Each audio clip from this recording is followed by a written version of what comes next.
எங்களின் உயிரோடும் உணர்வோடும் கலந்து வாழுகின்ற அன்பு உறவுகள் அனைவருக்கும் வணக்கம்.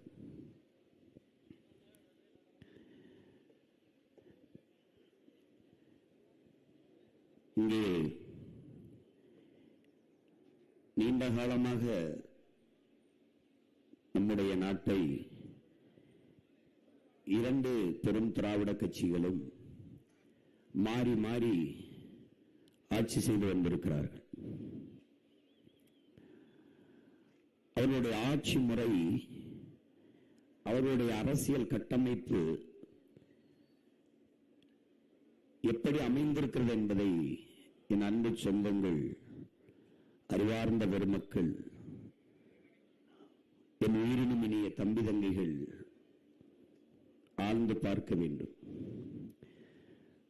சாதி, மதம், சாராயம், பணம், இது நான்கையும் தூண்களாக வைத்து அரசியலை கட்டமைத்து ஆட்சி முறை, ஆட்சி நிர்வாகம் எப்படி என்றால் சலுகை, மானியம், போனஸ், இலவசம், இது நாளை தவிர எந்த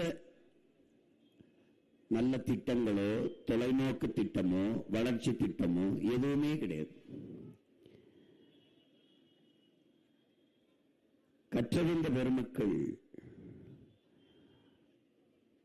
அறிவார்ந்த ஆண்டோர்கள், என் அன்பு தம்பி தங்கைகள் இதை கவனிக்கணும். தமிழர்கள் நாம் யார் என்பதை சிந்திச்சு பார்க்கணும். முதல்ல நம்முடைய வரலாற்று பெருமை என்ன, நம் இனத்தினுடைய மாண்பு என்ன என்பதை சிந்திக்கணும். உலகில் எல்லாரும் மனித நேயம் பேசிக் கொண்டிருந்தான், நாம் உயிர்மை நேயம் பேசினோம். எப்படி? பிறப்பு ஒக்கும் எல்லா மனிதருக்கும் என்று சொல்லாமல் பிறப்பு ஒக்கும் எல்லா உயிருக்கும் என்று பாடினான் நம்முடைய முன்னவன் வள்ளுவர் பெருமகனார். பகுத்துண்டு பல் உறவுகள் ஓம்புக என்று சொல்லாமல் பகுத்துண்டு பல் உயிர்கள் ஓம்புக என்று பாடினான். வள்ளுவன் தொடங்கி கம்பன், கபிலன், இளங்கோ எல்லோருமே உலகு உலகு உலகு என்று உலகம் தழுவி நேசித்து பாடி வாழ்ந்த ஒரு இனத்தின் மக்கள் நாம். சீனர்கள் எங்கள் மொழி தெரியாதவர்கள் ஊமையே என்றார்கள். ஆங்கிலேயர்கள் எங்கள் மொழி தெரியாதவன் நாகரிகமற்றவன் என்றார்கள். அரேபியர்கள் எங்கள் மொழியை தெரியாதவன் பிசாசு என்றான். அந்த காலகட்டத்தில் நம்முடைய முன்னவன் கணியன் பொங்கொன்றன் என்ற நம்முடைய பாட்டன் எழுந்து யாதும் ஊரே யாவரும் கேளீர் என்றான். உலகங்களில் இருகைகளையும் விரித்து ஆறத் தழுவி நின்று வாழ்ந்த ஒரு இனத்தின் மக்கள் நாம். உலக பொதுமைக்கு ஒரு நன்னறியை தந்து உலக முழுமைக்கும் நேசித்து நின்ற மக்கள் நாம். நம்முடைய பாட்டன் பாரதி, காக்கை குருவி எங்கள் சாதி, நீல் கடலும் மலையும் எங்கள் கூட்டம், நோக்கும் திசையெல்லாம் நாமின்றி வேறில்லை, நோக்க நோக்க களியாட்டம் என்று பாடுகிறார். வாடிய பயிரை கண்டபோதெல்லாம் வாடினேன் என்கிறான் நம்முடைய வள்ளலார் பெருந்தகை. பயிருக்கு உயிருக்கென்று வாடினேன் என்கிறார். அங்கே தமிழ் பேரினத்தின் உயிர்மை நேயம் மேலோங்கி நிற்கிறது. பாரடா உன் மானுட பரப்பை, விசால பார்வையால் விழுங்கு மக்களை, மானுட சமுத்திரம் நானென்று கூறு என்கிறான் நம்முடைய புரட்சி பாவலன். புதியதொரு உலகம் செய்வோம், கெட்ட பேரிடும் உலகத்தை வேரோடு சாய்ப்போம், பொதுவுடைமை கொள்கை திசையட்டும் சேர்ப்போம், புனிதமோடு அதை நம் உயிரென காப்போம் என்று பாடுகிறார். இப்படி உலகம் தழுவி நேசித்து நின்ற உயிர்மை நேயர்கள் நாம். உலகில் எத்தனை மன்னர்கள் வள்ளலாக இருந்திருக்கிறார்கள் என் உடன் பிறந்தார்களே. ஆனால் நம் இனத்தில் நாட்டை ஆண்ட மன்னர்களே வள்ளலாக இருந்த வரலாறு நம்முடையது. பாரி, ஓரி, பேகன், ஆய், நல்லி, அதியமான், இப்படி 7 வள்ளல்கள். அந்த வள்ளல்களிலே ஆகச் சிறந்த வள்ளல்கள் பாரியும் பேகனும் தான். கேட்டு கொடுப்பது கொடை. ஆனால் கேட்கும் போது ஒருவன் தன் தன்மானத்தை இழந்து விடுகிறான். கேட்காமல் கொடுப்பது கொடைதான், ஆனால் அது ஆகச் சிறந்த கொடை இல்லை. அப்ப ஆகச் சிறந்த கொடை எது? கேட்கும் திறனற்ற உயிர்களுக்கு கொடுப்பது. முல்லைக்கொடியில் எனக்கு தேரை விட்டுவிட்டு செல் என்று பாரியிடத்தில் கேட்கவில்லை, ஆனால் பதறினான். 326 தன்னுடைய கிராமங்களை தன் நாட்டு குடிகளுக்கு கொடுத்தான். 326 ஊரை மக்களுக்கு கொடுத்தான். அவன் வள்ளல் என்று போற்றப்படவில்லை. ஒரு முல்லை கொடிக்கு தன் தேரை நிறுத்திவிட்டு போனான். அவன் தலை சிறந்த வள்ளல் என்று போற்றப்பட்டான். ஒரு கொடிக்கே கொடையாக தேரை விட்டவன் தன் ஆட்சியின் கீழே வாழ்ந்த குடிகளுக்கு எப்படி ஆட்சி செய்திருப்பான் என்பதை என் அன்பு மக்கள் சிந்தித்து பார்க்க வேண்டும். கொடிக்கு தேரை விட்டது பைத்தியக்காரத்தனம். ஆனால் மேலோங்கி நிற்பது, தனித்து சிறந்து உயர்ந்து நிற்பது தமிழ் இன முன்னவனின் உயிர்மை நேயம் என்பதை அறிவு சமூகம் அறிந்து கொள்ள வேண்டும். குளிரில் தான் மயில் தோகை விரித்து ஆடும். ஆனால் அது குளிரில் நடுங்குகிறதே என்று அஞ்சி போர்வையை போத்தினான் பேகன் என்பது செய்தி. மயில் போர்வையை கேட்கவில்லை, ஆனால் அவன் கொடுத்தான் என்பது செய்தி. அதிலிருந்து நமக்கு சொல்லப்பட்ட செய்தி என்ன? மேலோங்கி நிற்கிற உயிர்மை நேயம். கேட்கும் திறனற்ற உயிர்களுக்கு கொடுப்பதுதான் ஆகச் சிறந்த கொடை என்று புறப்பொருள் வெண்பாமாலை பாடுகிறது. என் அன்பு சொந்தங்களே, இவ்வளவு பெருமைப்பட வாழ்ந்தது. முல்லைக்கு தேரையும் மயிலுக்கு போர்வையும் கொடுத்த வள்ளல்களின் வாரிசுகள், பேகனின் பேத்திகள், பாரியின் பிள்ளைகள், அரைக்கிலோ அரிசிக்கு, ஒரு வேட்டிக்கு, ஒரு சேலைக்கு 1000 2000 கையேந்தி வாழ்கிற வாழ்க்கை எவ்வளவு இழிவானது என்பதை அறிவு சமூகம் சிந்தித்து பார்க்க வேண்டும். தன்மானத்திற்காக உயிரை விட்ட ஒரு இனத்தின் மக்கள் நாம். தன்மானத்திற்காக நம்முடைய பாட்டன் தீரும் சின்னமலையிடத்திலே, என் அன்பு சொந்தங்களே, வெள்ளையர்கள் தீரா நீ நாட்டை நீ ஆண்டுகள், ஆனால் 100 விழுக்காடு வரியை வசூலித்து 50 விழுக்காடை உன் நாட்டு நிர்வாகத்துக்கு வைத்துக்கொள், மீதி 50 விழுக்காடை எங்களுக்கு கப்பமாக கட்டு, இந்த நாட்டை ஆளுகிற உரிமையை உனக்கே தருகிறோம் என்று சொன்னபோது அந்த மான மறவன், அந்த வீர மறவன் எந்திரிச்சு சொன்னான், யாரு நாட்டை யார் ஆள்வதற்கு யாரடா அனுமதி தருவது? என் நாட்டை நான் ஆள நீ யாரடா அனுமதி தருவது என்று வெகுண்டு எழுந்து கோபத்தில் குமிறினான். உனக்கு தூக்கு தண்டனை என்றார்கள். தூக்கில் தொங்கி செத்தாலும் சாதனை வழியே உனக்கு வரி கட்டி அடிமையாக வாழ மாட்டேன் என்று நின்றவன் நம்முடைய பாட்டன் தீரன் சின்னமலை. அந்த மண்டியிட்டு வாழ்வதை விட மானத்தோடு சாவது மேலானது என்ற மறவர்களின் கூட்டத்தில் வந்த நாம் இன்று எந்த நிலையில் நின்று கொண்டிருக்கிறோம் என்று பாருங்கள்.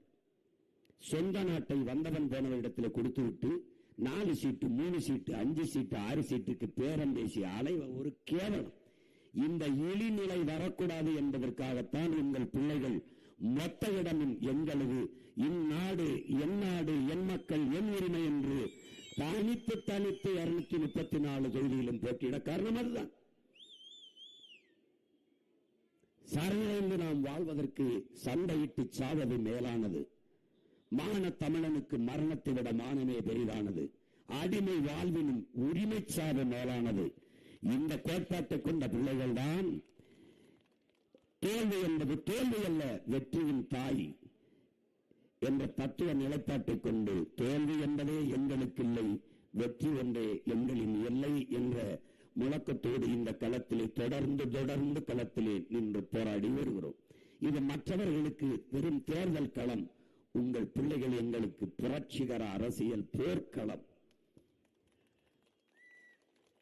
எங்கள் திருநாட்டில் எங்கள் நல்லாட்சியை பொங்கிடுக வாய்மை பொழிந்திடுக என்றே நீ செங்கதிர் சீர்க்கையால் பொன்னல்லி பூசிய கங்குல் நிகர்த்த கருந்தையிலே கூவாயோ என்கிறான் நம்முடைய தாத்தன் புரட்சி பாவலன் பாவேந்தன் பாரதிதாசன். அவனே சொல்கிறான், பண்டை பெருந்துகள் உடையோமா இல்லையா, பாருக்கு வீரத்தை சொன்னோமா இல்லையா, எந்திசை வாய்மையால் ஆண்டோமா இல்லையா, எங்களுக்கு இங்குற்ற நரிகளால் தொல்லையா என்கிறான். இந்த நரிகளால் தொல்லையா என்கிறான். என் அருமை சொந்தங்களே, அலை மாகடல் நிலம் வானில் உன் அலிமாளிகை ரதமே அவை ஏறிடும் விதமே உனது அதிகாரம் நிறுவாய். கொலைவாளினை எடடா மிக கொடியோர் செயல் அறவே குகைவால் ஒரு புலியை உயர் குணமேறிய தமிழாய் என்கிற. அலை மாகடல், கடல்ல நிலம் வான் எல்லாவற்றிலும் அதிகாரத்தை நிறுவடாங்கிறான். தமிழ் பேரினத்தில் அலை மாகடலிலும் நிலத்திலும் அதிகாரத்தை நிறுவியவர்கள் நம் முன்னவர்கள் சேர சோழ பாண்டியர்கள். குறிப்பாக சோழ பாட்டன்தான் கடலிலே கடல் பல கடந்து படைபல நடத்தி பல்வேறு நிலப்பரப்புகளை வென்று உலகத்தில் மிகப்பெரிய வல்லரசை நிறுவியவன் நம்முடைய பாட்டன் ராஜராஜன் என்று சொல்லப்படுகிற அருண்மொழி சோழனும் அவன் அன்பு மகன் அரசேந்திர சோழனும். அவன் பிள்ளைகள் தான் ஒண்டி அண்டி வாழ இடமில்லாமல் ஊரெல்லாம் அகதிகளாக ஏதிலைகளாக பிழைக்க வழி இல்லாத நாடு விட்டு நாடு சென்று நாடேற்று நிற்கிற நிலைமையில் நிற்கிறோம். பாருங்கள், ஒரு அறிவு சமூகம் தன் இன வரலாற்றை மறந்து தன் மொழிப்பெருமை இனப்பெருமையை மறந்து கடந்து செல்வது ஏற்படுவதுதானா என்பதை அறிவார்ந்த எனது அன்பு தம்பி தங்கிகள் என் அன்பு பெற்றோர்கள் சிந்தித்து பார்க்க வேண்டும். அப்படிப்பட்ட ஒரு வேறு பரம்பரையில் பெருமைமிக்க மரபில் வந்த பிள்ளைகள் நாம் இன்று என்ன நிலையில் நின்று கொண்டிருக்கிறோம் என்று பாருங்கள். சொந்த நிலத்தை ஆள முடியாது வந்தவன் போனவனில் தாம் நாட்டை கொடுத்து விட்டு 4-3 சீட்டை கேட்டு மண்டியிடுவது கேவலமாக இருக்கிறது, கேவலமாக இருக்கிறது. மாற்றம் என்பது ஒரு மகத்தான ஒன்று. ஆனால் அந்த மாற்றம் நிகழ்வதற்கு ஒரு குறிப்பிட்ட காலம் எடுக்கிறது. ஆனால் அந்த காலம் வரை பொறுமையாக இருக்க மக்களுக்கு இயலவில்லை. அதனால் இருப்பதை சகித்துக் கொண்டு வாழ பழகிக் கொண்டார்கள் என்கிறார். அப்படித்தான் என் மக்கள் சகித்து பொறுத்துக் கொள்கிறார்கள். இவன் 1000 கொடுத்தான் ஓட்டுக்கு, இவன் 2000 கொடுத்தான். அப்ப என்ன செய்யலாம்? 5 ஓட்டுக்கு 2000 கொடுத்தவனுக்கு 3 ஓட்டு, 1000 கொடுத்தவனுக்கு 2 ஓட்டு என்று. இதை என் அன்பு சொந்தங்கள் சிந்திக்க வேண்டாமா? நோட்டை வாங்கிக் கொண்டு நாம் ஓட்டை விற்கிறோம், அவன் இந்த ஓட்டை வாங்கிக் கொண்டு நாட்டை விற்கிறான் என்பதை என் அன்பு சொந்தங்கள், என் அருமை உடன் பிறந்தார்கள் சிந்திக்க வேண்டாமா? என்றைக்காவது ஒரு நாள் நீங்கள் உங்களுக்கு நீங்களே கேள்வி எழுப்பி பார்த்ததுண்டா? இலவசம் இலவசம் என்று சொல்கிறார்களே, அந்த சொல் இழிவானது என்று நீங்கள் என்ன வேண்டாமா? நான் கையேந்தினால் நீங்கள் எல்லோரும் என்ன செய்வீர்கள்? சீமான் பிச்சை எடுக்கிறான் என்பீர்கள். நாம் எல்லோரும் சேர்ந்து கையேந்தினால் அது பிச்சை இல்லாமல் எப்படி இலவசமானது? தன் நாட்டு குடிகளை பிச்சை எடுக்கிற நிலைமையில் எதுவென்றுக்கும் கையேந்திர நிலைமையில் வைப்பதுதான் நல்ல ஆட்சி முறை என்று நீங்கள் நம்புகிறீர்களா, கருதுகிறீர்களா? ஒரு நல்ல ஆட்சி கொடுப்பவன், தன் மண்ணை மக்களை உயிராக நேசிப்பவன், மானத்தோடு மாண்போடு வாழ வைக்க வேண்டும் என்று நினைப்பவன் இப்படித்தான் செய்வானா? இப்படித்தான் செய்வானா? ஒரு அடிப்படை தேவையை கூட நிறைவேற்றிக் கொள்ள முடியாத ஏழ்மை வறுமை நிலையில் தன் நாட்டு குடிகளை வைப்பது எப்படி ஒரு நல்ல ஆட்சியாக இருக்க முடியும்? எப்படி? ஒரு லிட்டர் எண்ணெய், ஒரு விழா அரிசி, ஒரு வேட்டி, ஒரு சேலை, ஒரு முளை கரும்பு, 1/2 கிலோ சக்கரை, இதை விட வாங்கி கொள்ள முடியாதா? ஒரு நாளைக்கு 30 ரூபாய் சம்பாதிக்க முடியாதா? இல்ல 60 ரூபாய் சம்பாதிக்க முடியாதா? மாசம் 2000 ரூபாய் என்றால் ஒரு நாளைக்கு 60 ரூபாய் ஈட்டிக் கொள்ள முடியாதா? எத்தனை நாளைக்கு கொடுப்பீர்கள்? எத்தனை நாளைக்கு கொடுப்பீர்கள்? எவ்வளவு காலத்துக்கு கொடுப்பீர்கள்? எத்தனை ஆண்டுக்கு கொடுப்பீர்கள்? நீங்கள் கொடுக்கிறீர்கள், எங்களுக்கு இலவசம். நீங்கள் அந்த பொருளை வாங்கும் போது மிக்சியோ, கிரைண்டரோ, பிரிட்ஜோ, டிவியோ வாங்கும் போது உங்களுக்கு இலவசமாக கொடுத்தார்களா? இல்லை. அப்ப விலை கொடுத்து வாங்கினீர்கள்.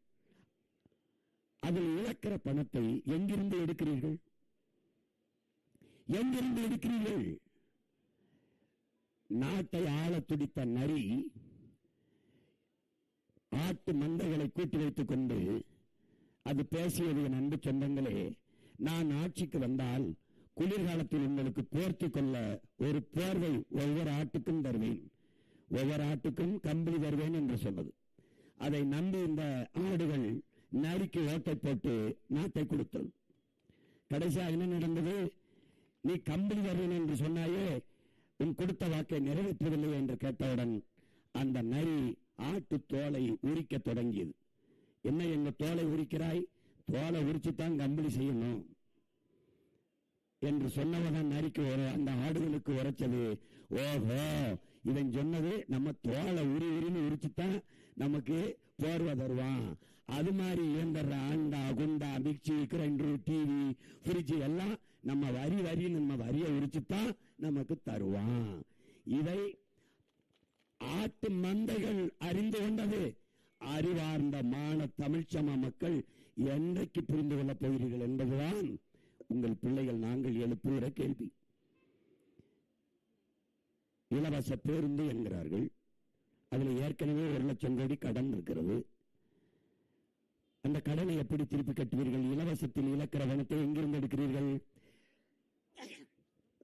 அத்தியாவசிய மின் கட்டணத்தில் உயர்த்துகிறீர்கள், வீட்டு வரியை உயர்த்துகிறீர்கள், சொத்து வரி என்ற பேரில் உயர்த்துகிறீர்கள்.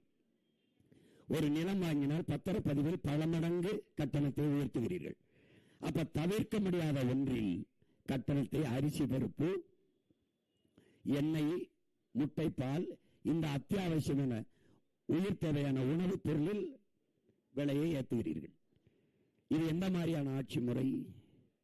இது எப்போது இதையெல்லாம் தவிர்ப்பது, எப்போது மாற்றுவது? என்ன கொடுக்க வேண்டும்? ஒரு நாட்டு குடிகளுக்கு அடிப்படை தேவை என்ன? அடிப்படை தேவை என்ன? கல்வி கொடுப்பது, அறிவை வளர்க்கும் கல்வியை கொடுப்பது, அந்த கல்விக்கேற்ற வேலையை கொடுப்பது, அதற்கேற்ற சம்பளத்தை கொடுப்பது, அதை வைத்து வாழ்கிற பெருமைமிக்க வாழ்வை கொடுப்பது, இது அடிப்படை. பிறகு என்ன கொடுப்பது? தடையற்ற மின்சாரம் கொடுப்பது, ஒரு குறைந்த கட்டணத்திற்கு தடையற்ற மின்சாரம் கொடுப்பது. ஏன்னா மின்சாரம் இல்லாத நாட்டில் எந்த இயக்கமும் இல்லை, அதை கொடுப்பது. அடுத்து என்ன? பயணிக்க நல்ல பாதை, தரமான போக்குவரத்து, இது ஒரு அடிப்படை கட்டமைப்பு. பிறகு என்ன? குடிக்க தூய குடிநீர் தன் நாட்டு குடிகளுக்கு கிடைக்க செய்யணும், இது ஒரு அடிப்படை. அடுத்தது என்ன? உயிர் காக்கும் மருத்துவம், சரியான சமமான தரமான மருத்துவம் கொடுக்கணும். வீடில்லை என்ற நிலையை உருவாக்கக்கூடாது. உணவு, உடை, உறையுள், உண்ண உணவு, உடுக்க உடை, படுக்க இடம், இது மூன்றும் கொடுக்காத ஒரு அரசு நாட்டை குற்றச்சமூகமாகத்தான் மாற்றும் என்கிறார் குன்றக்குடி அடிகளார் அவர்கள். இதை கொடுக்காமல் தன் உழைப்பால் ஒருவன் வாங்கிக் கொள்ளக்கூடிய மடிக்கணினி, மிக்சி, கிரைண்டர், சைக்கிள், மின்விசிறி, அரிசி, பருப்பு, இந்த அடிப்படை தேவைகளை கூட நிறைவேற்றிக் கொள்ள முடியாத ஏழ்மை வறுமை நிலையிலே 60 ஆண்டுகளாக நம் மக்களை வைத்திருப்பது எவ்வளவு கொடுமையானது என்பதை அறிவு சமூகம் சிந்திக்கணும். அப்ப என்ன நினைக்கிறோம்? இந்த பிள்ளைகள் இதிலிருந்து மாற்றணும் நினைக்கிறோம். இவர்கள் இலவசத்தை கொடுத்து மாற்ற வேண்டும் என்று நினைக்கிறார்கள். நாங்கள் இந்த நிலையிலிருந்து மக்களின் வாழ்க்கை தரத்தை உயர்த்தி மாற்ற வேண்டும் என்று நினைக்கிறோம். 2 பேருக்கும் இருக்கிற வேறுபாடு இதுதான். அவர்கள் 3 பேரும் ஒரே பக்கத்தில் இருக்கிறார்கள். அவர் 2000 கொடுப்பேன் என்கிறார் ஐயா ஸ்டாலின், ஐயா எடப்பாடி 2000 கொடுக்கிறேன் என்கிறார். இவர் 5000 வங்கி கணக்கில் போட்டார், அவர் 10,000 போடுவேன் என்கிறார். என்னுடைய தம்பி பின்னாடி வருவார், 2500 கொடுப்பேன் என்கிறார். இன்னொருவர் வருவார், தாலிக்கு அரப்பவன் தங்கம் என்கிறார், இவர் 1 பவன் தங்கம் என்கிறார். சாராய கடை திறந்து வச்சு குடிக்க வச்சு 6 மாசத்தில் அந்த தாலியை அறுக்கிறார்கள். தாலி அறுக்கிற கூட்டத்திடத்தில் எப்படி குண்டு போட்டு கொள்றதா படுகொலையா கொலையா? குடிக்க வச்சு கொள்றது இல்லையா? திருட்டு போய் அத்துக்கிட்டு போனா தான் தாலி இருக்கிறதா? இவங்க குடிக்க வச்சு அறுக்கிறது தாலி இருக்கிறது இல்லையா? எந்த மாதிரியான ஆட்சி முறையை நீங்கள் சகித்துக் கொள்கிறீர்கள்? எவ்வளவு காலத்துக்கு இதை பொறுத்துக் கொள்வீர்கள்? எவ்வளவு காலத்துக்கு நண்பு சொந்தங்களே, எவ்வளவு காலத்துக்கு? போடுகிற ஓட்டை எல்லாம் திருடனுக்கு தொடர்ந்து போட்டா நாட்டு நிலைமை என்ன ஆகும்? நீங்க எண்ணிப்பாரு. போடுகிற ஓட்டை எல்லாம் திருடனுக்கு தொடர்ந்து போட்டா நாட்டு நிலைமை என்ன ஆகும்? நீங்க எண்ணிப்பாரு. ஊழல் லஞ்சம் பொறுத்து போச்சு, உன்ன நேர்மை செத்தே போச்சு. மாந்திலிக்க மக்கள் ஆட்சி மண்ணோட மண்ணா போச்சு. ஊழல் லஞ்சம் பொறுத்து போச்சு, உன்ன நேர்மை செத்தே போச்சு. மாண்புமிக்க மக்கள் ஆட்சி மண்ணோடு மண்ணா போச்சு. கேடு கேட்ட பணநாயகம் பல்லிச்சு சிரிக்கலாச்சு. பொறுப்பது பாவம்தானே, சகிப்பது சாபம்தானே. நல்ல ஆட்சி மலர்வதற்கு என்ன வழி கூறம்மா? விவசாயி சின்னத்துல ஓட்டணியும் போடம்மா. போடுகிற ஓட்டை எல்லாம் திருடனுக்கு தொடர்ந்து போட்டா நாட்டு நிலைமை என்ன ஆகும்? நீங்க எண்ணி பாரு. என் அன்பு சொந்தங்கள், என் அருமை உறவுகள், தொடர்ந்து இந்த திருட்டு பயில்களுக்கிட்ட நாட்டை கொடுத்து அவன் திருடன காசுல 1000 2000 பங்கு கொடுத்து எதுல இருந்து கொடுப்பான்? நம்ம நாட்டை வித்து கொடுப்பான். மக்களின் நலத்தை விற்பான், மண்ணின் வளத்தை விற்பான். நீங்க வாழ்கிற பகுதியில் எங்கேயாவது மலைன்னு ஒண்ணு இருக்கா? எங்கேயாவது இருக்கா? பாருங்க. மலையில் என்றால் ஒரு நிலம் பாலைவனம் ஆயிருங்கிற அந்த அறிவியல் உயிரியல் உண்மையை நீங்கள் கற்கலையா? மலையில் என்றால் மழை பொழிவை பெற முடியாது என்கிற அந்த அறிவியல் உயிரியலை நீங்கள் அறியவில்லையா? கண்ட தொழிற்சாலைகள் வருவது, விண்ணூர்தி நிலையம் கட்டு, ஏர்போர்ட் கட்டு, ஏர்போர்ட் விழுகிற இடத்துல எல்லாம் ஏர்போர்ட் கட்டுறேன்னு கிளம்பி வரான். அதுக்கு 5000 ஏக்கர் 10,000 ஏக்கர்னு எடுக்கிறான். தொழிற்சாலைங்கிறான், தொழிற்சாலையில வேலை கொடுப்பேங்கிறான், வேலைக்கு சம்பளம் கொடுக்கங்கிறான். சம்பளத்தை வச்சு என்ன செய்யலாம்னா சாப்பாடுலாம்ங்கிறான். சாப்பாடு எங்க இருந்து வரும்னா எவன்ட்டையும் பதில் இல்லை. எந்த தொழிற்சாலையோட அரிசி பருப்பை உற்பத்தி செய்யணும்னா பதில் இல்லை. அது நிலத்துல தாண்டா விளையணும். அறிவு கட்ட நாயே, அது நிலத்துல தாண்டா விளையணும். அந்த நிலத்தை பறிச்சுக்கிட்டீங்கன்னா எப்படிரா? ஏண்டா இந்த வெளிநாட்டு முதலாளி எனக்கு வேலை கொடுக்கணும்னு எங்க ஊர் மாரியாத்தா கோயில்ல, இல்ல வேளாங்கண்ணி கோயில்ல, இல்ல நாகூர் தருகால வேண்டிக்கிட்டானா? இல்ல. எதுக்கு வாரம்? மனித உழைப்பு மலிவா கிடைக்குது, நிலத்தடி நீரை வளவலான்னு எடுத்துக்கலாம், தடையற்ற மின்சாரம் கிடைக்குது, உற்பத்தி செய்யற பொருளை வேகமா எடுத்துட்டு போக 8 வழிச்சாலை 4 வழிச்சாலை இருக்குது. எப்படி? உழைப்பை சுரண்டி உற்பத்தியை பெருக்கி லாபத்தை பல ஆயிரம் கோடியில கொண்டு வர அந்த நாடு, அந்த முதலாளி வாழ்வானா வளருவானா? வெறும் சம்பளத்தை மட்டும் வாங்கி சாப்பிடுறேன், நான் வாழ்வேனா வளருவானா? இதான் கேள்வி. இப்ப நீ என்ன செய்வா? வேலைக்கு நான் தர்ற வேலை எப்படி வேலை? நிலமும் வளமும் சார்ந்த வேலை வாய்ப்பு வளர்ச்சி. வேலை இல்லை என்று எவனும் சொல்லக்கூடாது. வீட்டுக்கு ஒருத்தனுக்கு இல்ல, வீட்டில் இருக்க அத்தனை பேருக்கு அரசாங்க வேலை. எங்க? அவனும் வாழ்விடத்துல. தாலினா தலையில போடுறேன், பிறகு எங்க ஒசூர்ல போடுறேன், மண்ணை ஆய்வு செய்யறேன், என்ன வரும்னு பாக்குறேன். கரும்பு போடுறா, கரும்பு 2000 ஏக்கர்ல. கரும்புல இருந்து எத்தனால் பெட்ரோல், கரும்புல இருந்து சக்கரை, கரும்பு சக்கையில இருந்து சாப்பிடுற தட்டு, என்னென்ன தயாரிக்க முடியும்? வேறா இருக்கு? வாழையில இருந்து போடுறா, வாழையில இருந்து வாழை நாறு, அதுல இருந்து சேலை செய்யறது, அதுல இருந்து வச்சு செய்யறது, அதுல இருந்து தட்டு செய்யறது, அதுல இருந்து பை செய்யறது. என்ன ஒண்ணு ரெண்டா போட்டு காட்டுற மாதிரி மகன் ஒரு தடவை கொடு, ஒரு தடவை நாட்டைய சொர்க்கமாக மாத்தி காட்டல உன் பிள்ளை, நீ பாத்துக்கிட்டே இரு.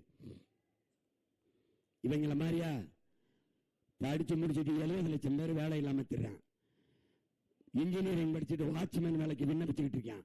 எம்எஸ்சி MBA படிச்சவன் டாஸ்மாக் கடையில சாராயம் ஊத்தி கொடுத்துக்கிட்டு இருக்கான். எங்க போயிட்டு இருக்கோம் நாடு? இதை மாத்தணும். அதுக்கு அறிவு சமூகம் ஆழ்ந்து தெளிந்து சிந்திச்சு விவசாய சின்னத்துக்கு வாக்கு செலுத்தணும். அதனால உணவு இல்லை என்றால் உணவு இல்லை, உணவு இல்லை என்றால் உயிர்கள் இல்லை, உயிர்கள் இல்லை என்றால் உலகம் இல்லை. அதனால்தான் உங்கள் பிள்ளைகள் உலகை மீட்போம், உலகை காப்போம் என்கிறோம். என் அன்பு சொந்தங்களே, என் அருமை உடன் பிறந்தார்களே, விவசாய சின்னத்திற்கு வாக்கை செலுத்துவோம், வருங்கால பிள்ளைகளுக்கு வாழ்வளிப்போம் என்ற உறுதியை நாம் ஏற்க வேண்டும். இந்த தளி தொகுதியிலே போட்டியிடுகிற என் ஆரூர் இளவல் கணினி நிதி கணக்கில் பட்டயம் படித்த என் தம்பி நரசிம்மன் அவர்களுக்கு விவசாய சின்னத்திலே வாக்கு செலுத்தி வெற்றி பெற செய்யுங்கள். ஒசூர் சட்டமன்ற தொகுதியில் போட்டியிடுகிற ஆரூர் இளவல் ஸ்டாலின் இளங்கலை பொருளாதாரம் படித்த என் தம்பிக்கு விவசாய சின்னத்திலே வாக்கு செலுத்தி வெற்றி பெற செய்யுங்கள். எங்களின் வெற்றி உங்களின் வெற்றி, என் மக்களின் வெற்றி. நாம் தமிழர் என்பது கட்சியின் பெயர் அல்ல, நாம பிறந்த பெருமை மிக்க இனத்தின் பெயர். புரட்சியாளர் அம்பேத்கர் நமக்கு என்ன கற்பிக்கிறார்? இழந்துவிட்ட உரிமைகளை பிச்சை கட்டு பெற முடியாது, போராடித்தான் பெற்றாக வேண்டும் என்கிறார். நாம் இழந்துவிட்ட உரிமைகளை போராடித்தான் பெற்றாக வேண்டும். மற்ற இனங்களுக்கு வாழ்க்கையில் அவ்வப்போது போராட்ட வரும், நமக்கு போராட்டமே வாழ்க்கையாக மாறி நிற்கிறது. அதனால்தான் நாம் தொடர்ந்து போராட்டங்கள் நமக்கு திணிக்கப்படுகிறது. என் அன்பு சொந்தங்கள், என் அருமை உறவுகள், உங்களை நம்பி நிற்கிற எங்களை கைவிட்டீர்கள் என்ற வரலாற்று பதிவு வராமல் நம்பி நின்ற பிள்ளைகளுக்கு வாக்கு செலுத்தி வெல்ல வைத்தார்கள். மற்ற கட்சிகளின் வெற்றி சாதாரண ஒரு நிகழ்வு. ஏற்கனவே வென்றிருக்கிறார்கள், ஆண்டிருக்கிறார்கள். உங்கள் பிள்ளைகள் எளிய பிள்ளைகள், உங்கள் வயிற்றிலிருந்து உங்களுக்காக வந்த பிள்ளைகள் எங்களுக்கு வாக்கு செலுத்தி வெல்ல வைத்தால் சரித்திரத்தில் மாபெரும் புரட்சியாக, வரலாற்றில் மிகப்பெரிய மாறுதலாக அது இருக்கும் என்பதை நினைவில் வைத்துக் கொண்டு ஏப்ரல் 23 வாக்கு பெட்டியை போய் பாருங்கள். நீங்கள் வாழ்க்கையில் என்றாவது ஒரு நாள் வழக்கறிஞரை தேடுவீர்கள், என்றாவது ஒரு நாள் மருத்துவரை தேடுவீர்கள், என்றாவது ஒரு நாள் பொறியாளரை சந்திப்பீர்கள். ஆனால் ஒரு நாளைக்கு 3 வேளை விவசாயியை சந்திக்கிறீர்கள். பசித்து உணவு உண்ணும் போதெல்லாம் நீங்கள் விவசாயியை சந்திக்கிறீர்கள். அவனுக்கு நன்றி என்று உப்பிட்டவரை, உயிருள்ளவரை உள்ளளவும் நினைகின்றால் உணவிட்டவனை உயிராக நினைக்க வேண்டும். ஒரு தடவை நினைவுங்கள். அந்த நினைவோடு வாக்ககத்துக்குள்ளே, வாக்குச்சாவடிக்குள் செல்லுங்கள். அங்கே முதல் பெட்டியிலேயே கலப்பையோடு நம் உழவர் குடிமகன் விவசாயி சின்னம் நிற்பான். அவனை நன்றி நன்றி என்று, என்னால் சாப்பிட்டு விட்டுத்தான் நீங்கள் வாக்கு செலுத்த போவீர்கள், வாக்கு செலுத்திவிட்டு வந்து சாப்பிடுவீர்கள். அந்த நன்றியோடு அவனை தொடுங்கள். அவனும் வாழ்வான், நம்மையும் வாழ வைப்பான். வெல்லட்டும் விவசாயி. புரட்சி எப்போதும் வெல்லும். உங்கள் பிள்ளைகளின் எண்களின் வெற்றி அதை சொல்லும். நம் இலக்கு ஒன்றுதான், இனத்தின் விடுதலை. இனம் ஒன்றாகும், இலக்கை வென்றாகும். தமிழ்தாய் வாழ்க. எங்கள் தலைவர் பிரபாகரன் வாழ்க. நாம் தமிழர்.